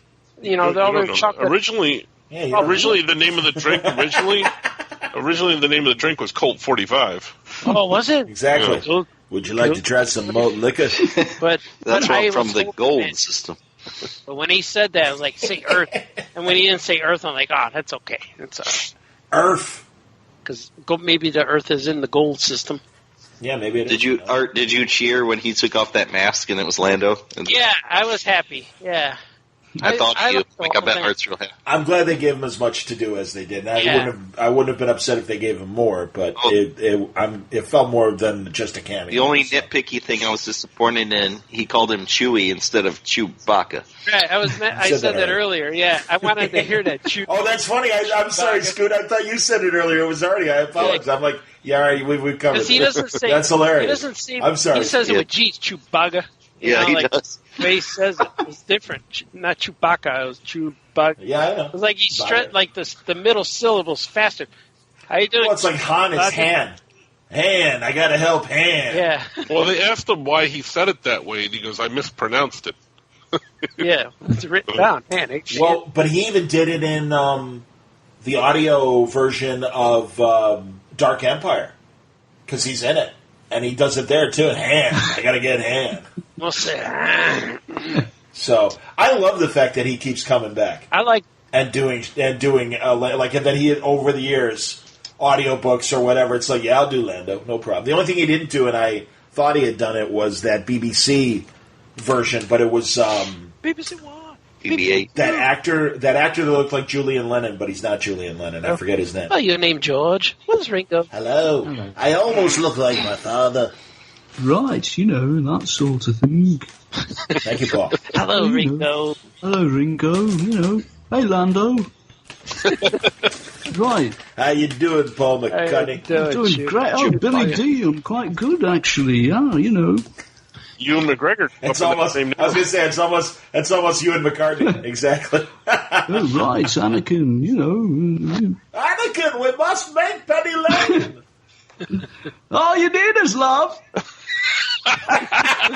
All you need is love. Well, he was in that. Everybody else see yesterday? He can sing. Yeah. And when he sings, that's what it sounds like the whole time. It's like him yelling. Yeah. It is like yes. Did you see the movie he made with Renee Zellweger that's supposed to be like the parody of the Rock Hudson Doris Day movie? Oh, you mean Down with Love? Down with Love. Thank you. Well, you're welcome. I like that. I'll admit I do like that movie. Actually, I should mention, because we all made fun of her when she was on, I forget, a couple of years ago, but I saw a recent video of her interviewing Tom Hanks and them both talking about the Mr. Rogers movie and the Judy Garland movie, and she looked normal. Her face looked normal again. Yeah. So maybe we saw her in like a bad Botox moment or something like that. Who? But really, it was Judy it was a big relief to see. I'm talking about Renee Zellweger. Oh, I'm sorry. Stay up. I don't know. They sound the same to me. Didn't she do another Bridget Jones where she doesn't look like Bridget Jones anymore? I think that was the movie. Maybe it was around that time that I saw her. I never saw the third movie. Neither did I. I just saw like a production still. But all I know is it's a video that's current on YouTube of them interviewing each other. And like I said, she's talking about her Judy Garland movie, and Tom is talking about the Mr. Rogers movie. Won't you be my neighbor?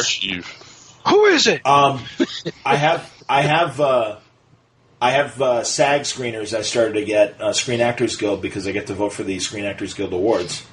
January 17th. Can we vote with you, Johnny? No, but you can hear what I'm getting to watch. I saw Ford versus Ferrari. I don't know if you guys saw it. No.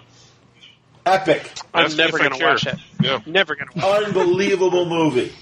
Well, you're going to miss a great movie. I don't care. Never really going to watch it. Not my life really, right now. really cool. Unless one of them was wearing a Batman outfit, I'm never watching it. Never going to watch it. Unless there's lightsaber. Or go ahead. Yeah.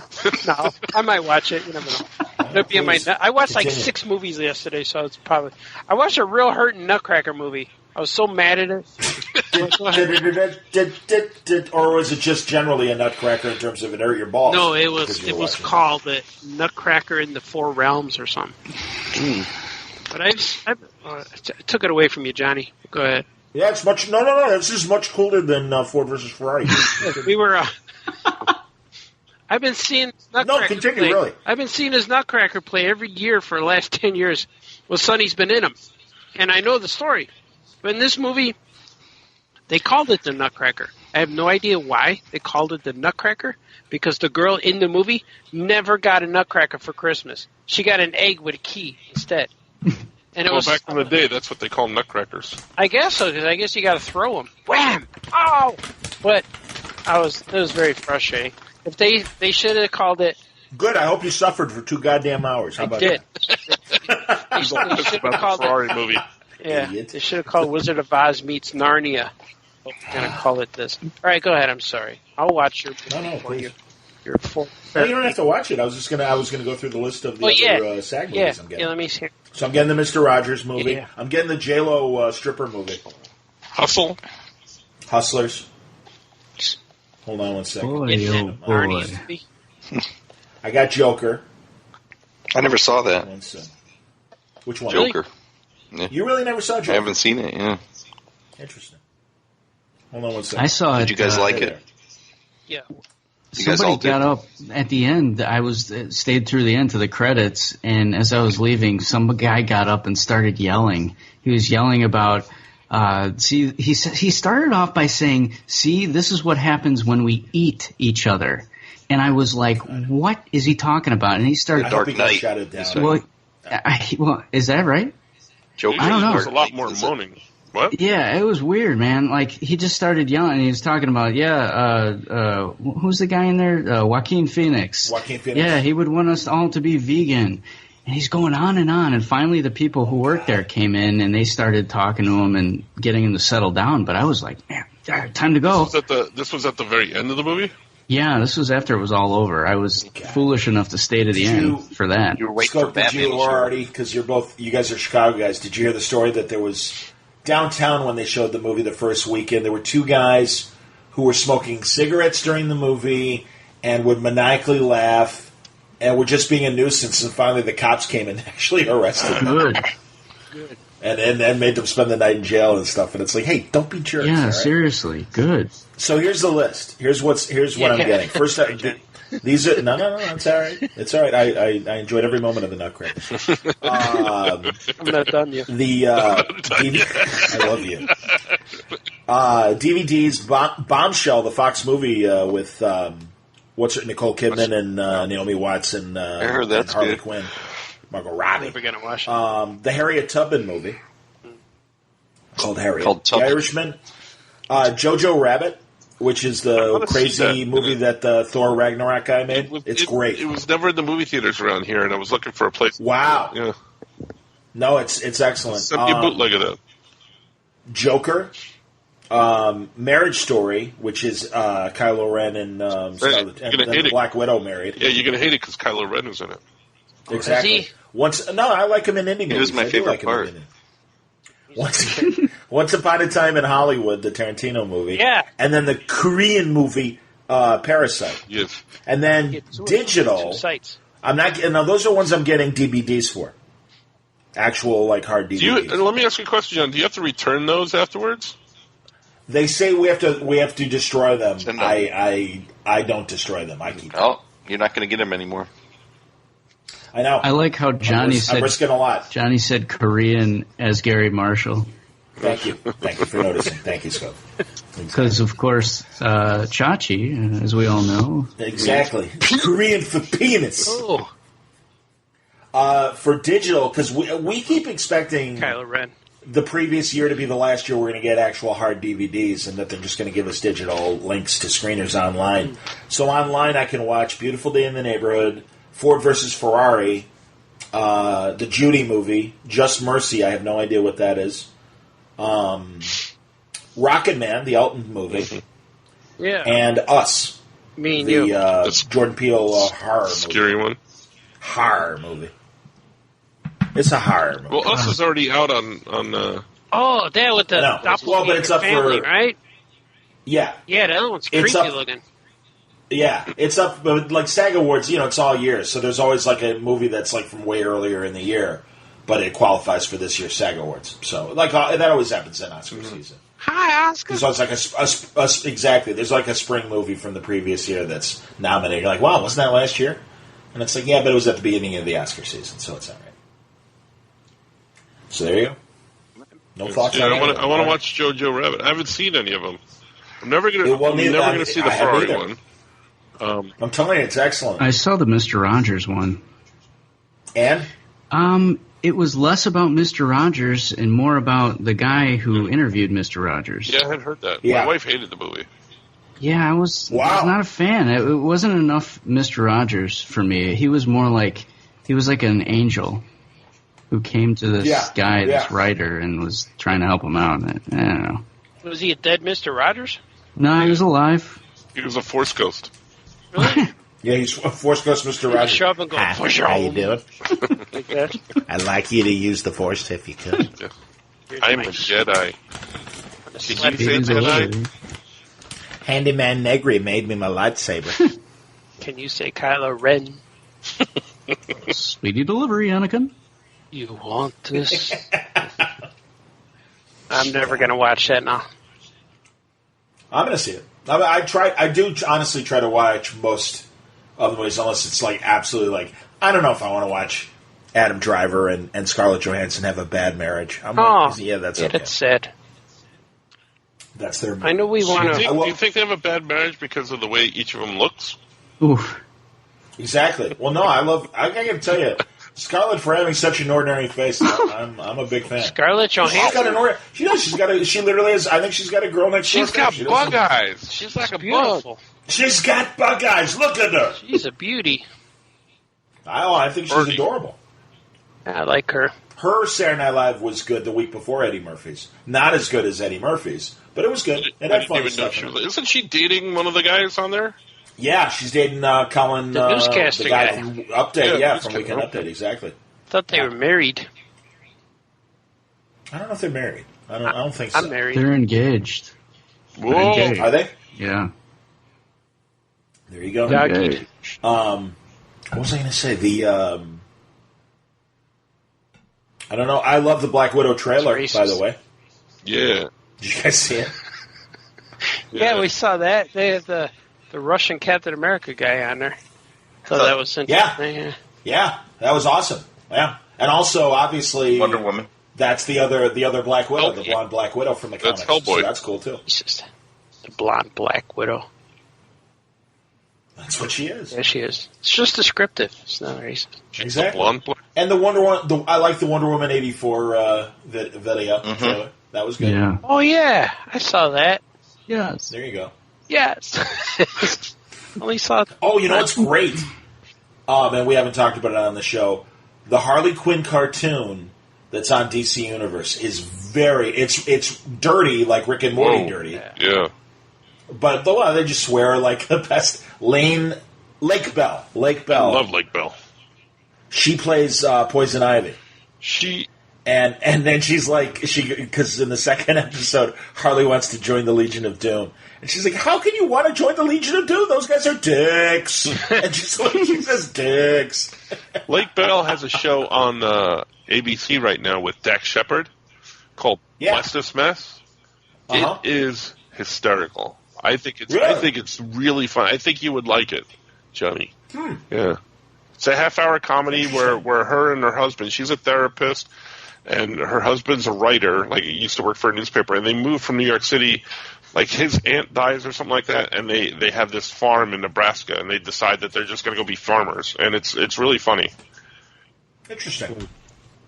I'll check it out. And she's, pleasant. I'm always amazed when I find it. What's that? Oh, yeah, she's lovely. I see how. She's lovely, isn't she? And she, Anakin. Isn't she Ewan? Yes. I like her. It almost sounds like Ewan is scared sometimes. Well, I think it sounds like he's drunk. Oh, just out of you. Yes. Oh, you want to buy some dead sticks? You don't need to sell me dead sticks. This weapon is your life. In the Clone Wars series, there's a hint that Obi-Wan Kenobi was making sweet on one of the queens from one of the planet he went to. Wasn't it a Mandalorian queen? Was it? I thought the Jedis weren't allowed to love. Oh, he is. Yeah, he does anyway. That's what you think. Yeah. Exactly. But I guess he had to leave her to join the Order or something. Anakin and Padme, they're doing it all over the place. Yeah, but that was the point, that they're not supposed to. They made babies. I think all of them are not supposed to, but it's like, it's like the Catholic Church. They're all not supposed to, but they all are. You have an urge. Yeah. Don't worry, our toll will save us. Who's that? That was Anakin. Don't worry. You fell into that nightmare, Master, and I rescued you, remember? Oh. Yes. I like the voice. He's from Canada. I don't know if it... Anakin? No, I understand that, and now that I'm thinking about it, I'm like, all right, I guess I do. Forgive me, but I'm listening to the music, and I'm like, all right, yeah, I hear it in there. All right, that's good. He's married to the other girl from the show that we liked. That guy who played Cyclops. You know, the guy who does the voice. James Masters. Scott? His name's Scott. James Marsters. Oh, your guy. buddy. Our friend. Yeah. The guy who was in the Rachel Bilson show. Guy. And he played cartoon Cyclops, not movie Cyclops. Yeah. Well, that guy was in the Scott Porter. Well, he stars in the show with the girl who married Anakin Skywalker. I forgot her name now. Rachel Bilson. Bilson? Rachel Bilson.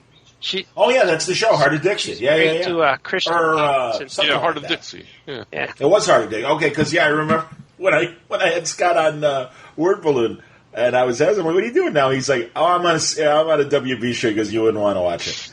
And I said, "Which one?" He goes, "The one with Rachel Bilson." I'm like, "Oh, Heart of Dixie." He goes, "Yeah." He goes, "You wouldn't want to watch it."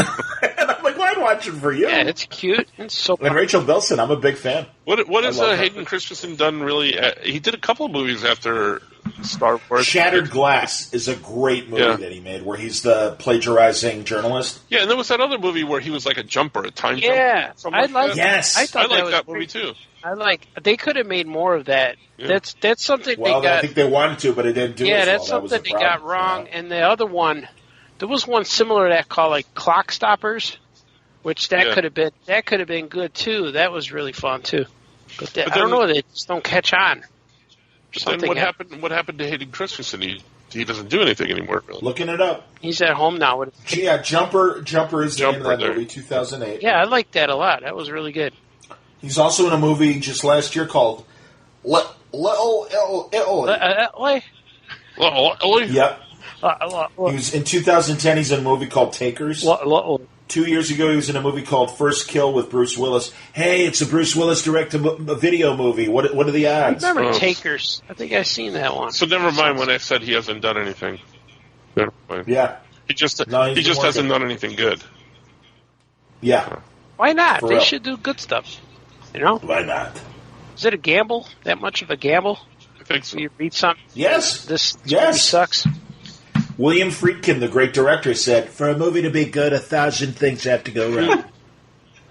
He talks like Trump. He does talk like Trump. There you go. That's the majority of our Rise of Skywalker conversation. There's a few more odds and ends that you'll find in the 2 parts of the Oh Yeah podcast, also being released this weekend, of the Skywalker conversation. Really funny stuff. I hope you check it out. And, listen to the Oh Yeah podcast in general if you like what you hear here. I mean, pretty freewheeling. There's no rules. There's really no agenda. So, we all kind of come with ideas of things we want to talk about if you've never listened to old Oh Yeah podcasts before. And definitely not as buttoned down as a normal Word Balloon episode. But I thought this was a fun conversation. Everyone's mind is on the Rise of Skywalker. So, I hope you enjoyed today's conversation. All brought to you by the League of Word Balloon listeners via Patreon. Thank you greatly, League, for your support. Patreon.com/wordballoon, or click on the front page ad of Patreon on wordballoon.com. And thank you greatly for your support as we're wrapping up the year, League of Word Balloon listeners. And Word Balloon brought to you by Aftershock Comics. As I said, they've got one more week of their holiday special going on at their e-store, where everything in the e-store is half price through December 31st. 50% off. And if you live in the United States and make an order of $50 or more, you'll receive free shipping. This is a great chance to, this is that time of last minute Christmas gifts. I know it's already post December 25th, but, people kind of claim the month, as I do with my birthday. And also, you're returning gifts that you don't want, and all of a sudden you get some extra money or whatever. Check out Aftershock Comics. They have great ideas, amazing concepts with tremendous creators. Donnie Cates, Marguerite Bennett, Tim Seeley, Phil Hester, Cullen Bunn, Garth Ennis. Brian Azzarello has a great classic Aftershock story in there. Paul Jenkins has several great Aftershock books that he's done over the years. Steve Orlando's doing work for Aftershock. So many names that you know and trust from Aftershock, and then also some newcomers that are really impressive as well. People like Matthew Kligstein and Stephanie Phillips, to name a couple. Adam Glass, of course, and his son Aiden doing really great work together, and Adam separately as well. Really great books, fun genre-bending ideas, and I think you'll find a book that you really like there. So go to the Aftershock e-store, and you'll find everything is half off. Graphic novels, graded comics, signed comics, convention variants. Everything is half off at the e-store. You'll get free shipping if your orders are $50 or more if you live within the United States. All you have to do is use the code HOLIDAY at checkout. Go check it out for yourself. Go to their website, AftershockComics.com. Thanks again for listening to Word Balloon. I got more great stuff for you for December. We're not done yet. We still got a week before New Year's. And you're going to get some more great conversations, some callbacks of some of my favorite conversations of the decade, and also some new stuff as well. So I hope you'll join me. Until next time, Word Balloon is a copyright feature of Shaky Productions, copyright 2019.